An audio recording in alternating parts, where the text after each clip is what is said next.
Halo semuanya, hari ini kita bakal bongkar dua ide yang jadi fondasi fisika, yaitu usaha dan energi. Kedengarannya mungkin kayak lagi di kelas ya, tapi tenang aja. Saya jamin setelah pembahasan ini, cara Anda melihat dunia di sekitar kita bakal berubah total. Coba deh, lihat penerjun Banji ini. Dia loncat, pasrah, percaya 100% sama seutas tali. Pertanyaannya, gimana caranya para insinyur bisa seyakin itu talinya bakal kuat? Gimana fisika bisa memprediksi setiap gerakannya? Dan yang paling penting, ngejamin dia aman? Nah, untuk bisa menjawab teka-teki ini, kita perlu banget paham satu konsep spesifik dalam fisika. Konsep yang katanya sering kita pakai sehari-hari, tapi ternyata punya arti yang beda banget di dunia sains. Namanya usaha. Oke, kita bedah langsung ya.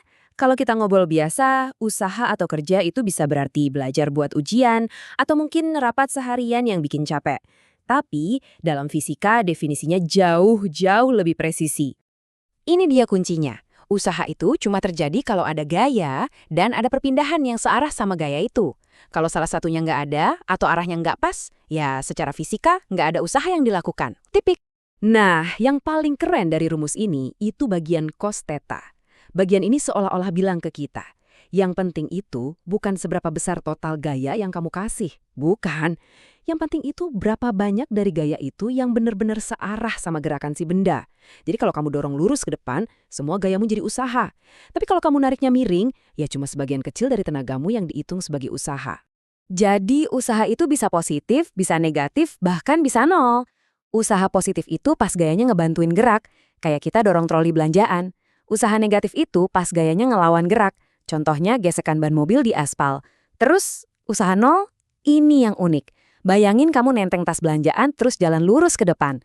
Gaya tanganmu kan ke atas, tapi gerakanmu ke depan. Arahnya tegak lurus. Secara fisika, kamu sama sekali nggak melakukan usaha ke tas itu. Aneh kan? Coba kita lihat derek ini deh. Dereknya kan narik balok ke atas. Tapi di saat yang sama, gravitasi narik balok itu ke bawah. Nggak pernah berhenti. Jadi pas dereknya ngangkat balok, gravitasi itu sebenarnya lagi melakukan usaha negatif. Karena arah gayanya, yaitu ke bawah, berlawanan sama arah gerakan balok yang ke atas. Terus, gimana kalau gayanya nggak konstan? Kayak pegas misalnya. Waktu kamu tarik pegas, dia kan narik balik tuh. Nah, gaya pegas itu lagi melakukan usaha negatif. Begitu kamu lepas, cepret, gaya pegasnya langsung melakukan usaha positif, mengubah energi yang tadi disimpan jadi gerakan. Ini nih konsep yang penting banget buat si penerjun Banji kita nanti. Oke, bagian soal usaha udah beres. Sekarang kita masuk ke potongan puzzle yang kedua, energi. Lebih tepatnya, energi yang dimiliki sama semua benda yang lagi bergerak. Namanya energi kinetik. Rumusnya simpel banget. Setengah dikali massa dikali kecepatan kuadrat. Coba deh perhatiin bagian kecepatan kuadratnya. Karena angka apapun, positif atau negatif, kalau dikuadratin hasilnya pasti positif kan? Makanya, energi kinetik itu nilainya selalu positif. Gak peduli bendanya gerak kemana, ini murni soal energi dari gerakan itu sendiri. Oke, sampai sini kita udah punya dua konsep. Usaha, yaitu gaya yang bikin pindah. Dan energi kinetik, yaitu energi gerak. Sekarang kita akan sambungin keduanya. Dan disinilah momen ahanya. Ini adalah cara pandang fisika yang luar biasa kuat buat mencahin banyak banget masalah. Dan ini dia jagoannya, prinsip usaha dan energi. Persamaan yang kelihatannya simpel ini nyambungin semuanya. T1 itu energi kinetik awal, terus ditambah U, yaitu total usaha yang dikerjain ke benda. Bisa nambah, bisa ngulangin energi. Hasilnya adalah T2, energi kinetik akhir. Sederhana, tapi dampaknya luar biasa. Ini bukan sekedar rumus biasa, ini tuh semacam jalan pintas yang elegan. Daripada kita pusing-pusing ngitung semua gaya dan percepatan di setiap detik, kita bisa langsung fokus. Energinya di awal gimana, di akhir gimana, dan apa yang terjadi di tengah-tengahnya. Anggap aja ini kayak cerita simple. Di mana kamu mulai itu energi awal.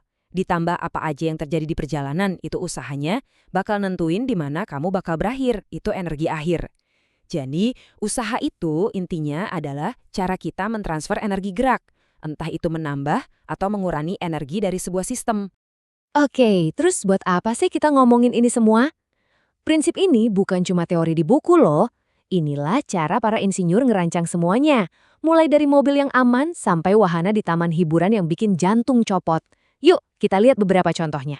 Barel-barel oranye di jalan tol ini contoh yang sempurna. Mobil yang ngebut punya energi kinetik yang gede banget. Pas nabrak barel, energi kinetik itu dipakai buat melakukan usaha. Usaha buat ngerumukin dan ngerusak bentuk si barel. Energi gerak diubah jadi perubahan bentuk, dan mobilnya pun bisa berhenti dengan lebih aman. Atau lihat mobil yang lagi ngerem mendadak ini. Bannya ngunci terus bergesekan keras sama aspal. Nah, gaya gesek ini arahnya kan berlawanan sama gerakan mobil, artinya dia melakukan usaha negatif.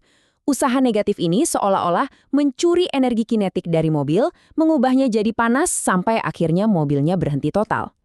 Jadi, kita tutup dengan balik lagi ke pertanyaan kita di awal. Coba pikirin lagi soal penerjun Banji itu.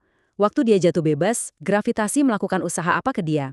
Terus pas talinya mulai ketarik kencang dan ngerem dia, tali itu melakukan usaha apa? Memahami permainan tarik-menarik antara usaha dan energi inilah yang jadi kunci dari banyak hal. Mulai dari ngerancang mobil yang aman, bikin roller coaster yang seru, sampai memprediksi gerakan planet di luar angkasa. Semuanya balik lagi ke cerita simpel tadi. Energi di awal, energi di akhir, dan usaha apa yang terjadi di antaranya.